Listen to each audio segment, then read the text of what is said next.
Assalamualaikum warahmatullahi wabarakatuh. Waalaikumsalam warahmatullahi wabarakatuh. Bismillah, tawakkaltu ala Allah, la hawla wa la quwwata illa billah. Asyhadu an la ilaha illallah wa asyhadu anna Muhammadar Rasulullah. Allahumma shalli ala sayyidina Muhammadin wa ala alihi wa sahabatihi ajma'in, amma ba'd.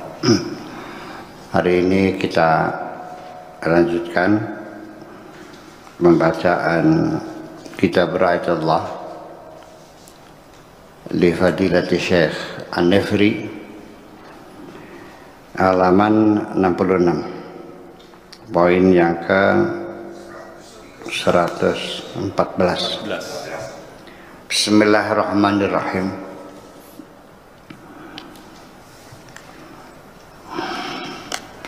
Awalul musyahadati, langkah pertama, ya, atau pertama-tama ketika Anda mulai masuk dalam level musyahadah. Musyahadah itu namanya eyewitness, saksi mata. Kalau dalam kasus kriminal namanya itu eyewitness, saksi mata, ya, yang sifatnya direct evidence, bukti langsung, kesaksian.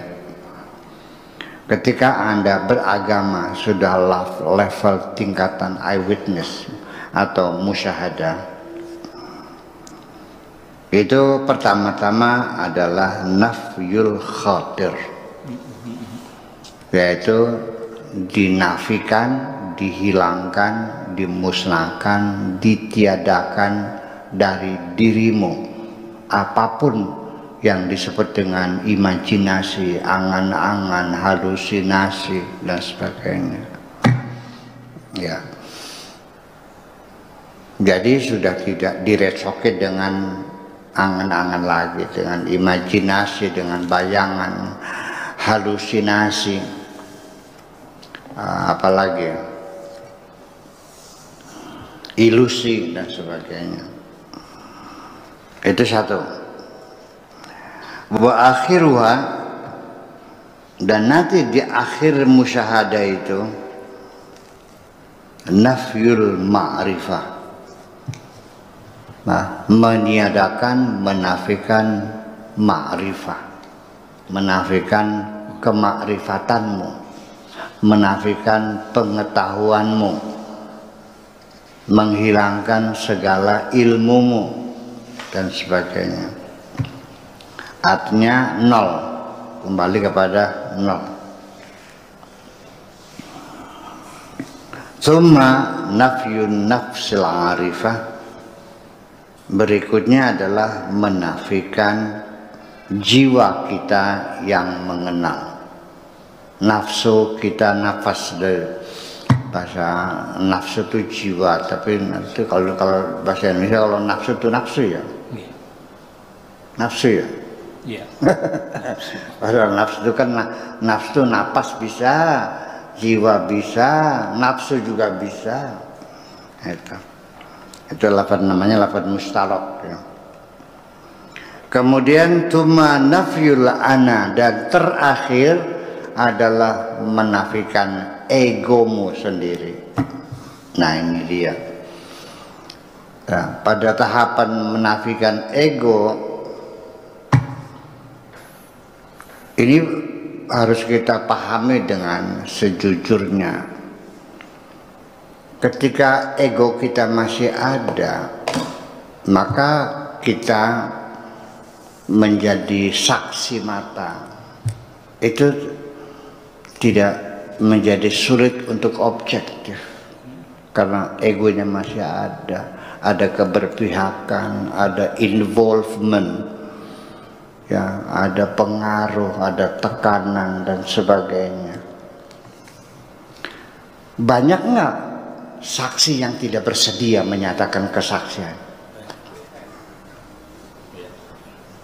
Kayak Angelina Jolie. Kenapa? Takut. Kenapa takut? Ya egonya masih ada. Jadi ini tidak ngomong kosong. Iya, bukan angan-angan. Mang Im menyaksikan sesuatu tindak kriminal. Anda siap menjadi saksi? Siap. Begitu akan datang ke pengadilan memberi kesaksiannya, kering. Masih pengen hidup nggak lo? Kamu gak sayang sama anak istrimu? Saya nanya, memberikan kesaksian enggak? Mikir dong, kenapa? Takut. Kenapa takut ya? Anda masih ada. Kalau Anda sudah nggak ada, ya sudah nggak selesai. Jadi sampai kepada peristiwa-peristiwa yang peristiwa legendaris ya. Seperti Saksi Jenar, seperti Al-Hallaj yang memberikan kesaksian apa yang dia rasakan, ya konsekuensinya dia harus mati. Harus mati. Padahal beginilah saya mau cerita. Hallaj ini kan dipanggil raja. Raja kirim utusan suruh manggil Hallaj karena banyak desas-desus, itu dia ngaku jadi Tuhan. Mana mungkin seorang sufi ngaku jadi Tuhan? Itu kan salah paham aja sesungguhnya. Tapi begitulah rumornya, begitu dipanggil raja, kirim utusan. Kata utusannya, Syekh Hallaj, Anda dipanggil raja. Kata Hallajnya, yang dipanggil siapa? Ya Hallaj. Katakan pada rajamu, Hallaj nggak ada. Yang ada hanya Tuhan. Si utusan balik ke raja, laporan Tuan Raja, kata Hallaj, Hallaj tidak ada, yang ada Tuhan. Kata raja, udah pergi lagi, katakan Tuhan suruh ke sini.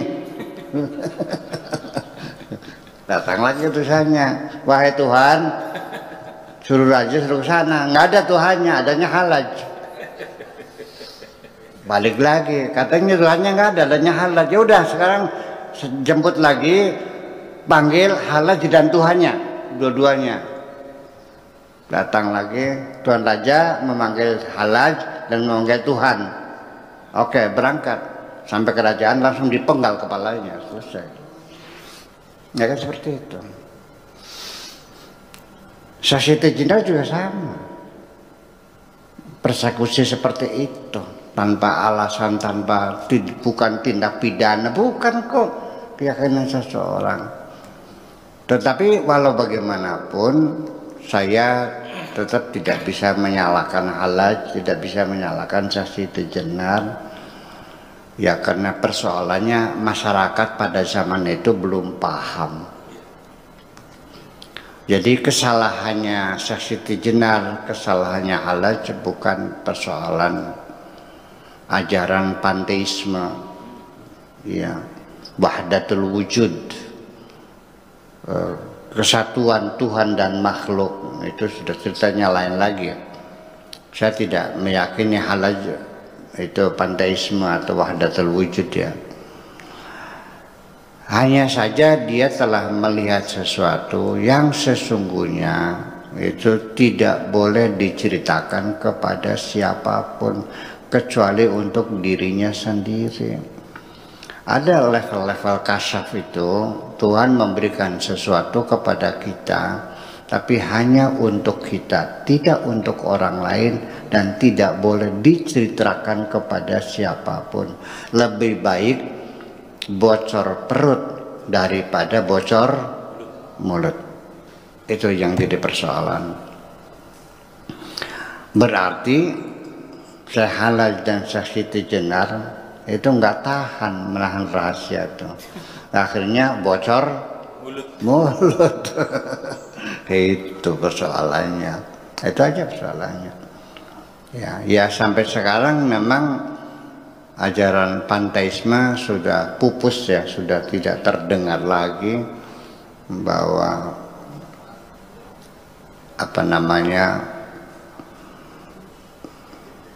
Tuhan dan alam adalah merupakan kesatuan. Tuhan adalah alam, alam adalah kesatuan. Allah itu maha abadi, Allah itu al-awalu al-akhiru, awal tidak ada permulaannya, al-akhiru tanpa ada batasannya. Ya sesungguhnya kalau kita jujur secara fisika ya, langit yang kita lihat dengan mata ini mentoknya di mana? Setelah 100 juta miliar tahun cahaya, 100 juta miliar tahun cahaya, seberang sananya, mentok enggak? Ada penghujungnya enggak? Nanti di penghujungnya padat atau kosong? Berakhiran enggak alam semesta ini? Itu kan persoalannya. Itu kan persoalannya. Kalau berakhiran mentok berarti kan padat. Iya kan? Nah seberang sananya laginya. Nah itu. Alam itu ada awalnya, iya ada awalnya. Kapan awalnya? Sekian ratus triliun miliar tahun yang lalu gitu. Tidak ada alam, yang ada Tuhan sendirian. Alamnya nggak ada. Alam yang tidak ada itu ruang kosong atau ruang padat? Nggak ada apa-apa, kosong. Kalau kosong tuh alam bukan? Alam.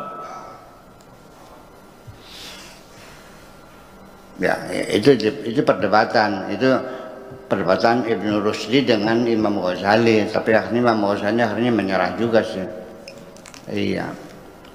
Ya, memang pada akhirnya ketika sifat-sifat Tuhan itu makanya dijelaskan sifatun qadimatun qaimatun bidzatihi. Kalau alam kan tidak qaimatun bidzatihi. Artinya melekat pada dirinya sendiri kan gitu. Surga itu abadi, tapi pada zatnya sendiri dia tidak abadi. Dia diabadikan oleh Tuhan. Yang abadi adalah Tuhan. Wih, paham ini? Makanya dulu pernah geger Al-Mukarram Pak Kiai Agus Mustafa ketika menerbitkan buku Surga Tidak Abadi itu, Neraka Tidak Abadi, itu kan pernah geger. Lalu diseminarkan di Unwir Universitas Indramayu, saya hadir, ya saya mah tidak menyalahkan beliau dong. Itu kan pandangan beliau, bisa dibenarkan ya, kan geger. Ya mungkin yang mengundangnya kecewa, kenapa nggak didebat? Ya ngapain debat? saya mah nggak pernah menyalah-nyalahkan orang kok. Iya, ya. Pak, YouTube-nya ada kok Pak Agus Mustafa itu. Secangkir kopi ya? Iya. Atau secangkir tasawuf? Oh, secangkir tasawuf. Secangkir tasawuf ya, iya. Bagus. Kontennya bagus kok. Iya, dia ahli fisika kok. Termasuk ahli fisika dia tuh sarjana fisika, dia ahli fisika. Iya. Iya. Itu. Ya, mudah-mudahan beliau diberi kesehatan lah sama Allah. Oke. Kita jadi ngaprak-ngaprak ke filsafat jadinya nih. Enggak apa-apa lah.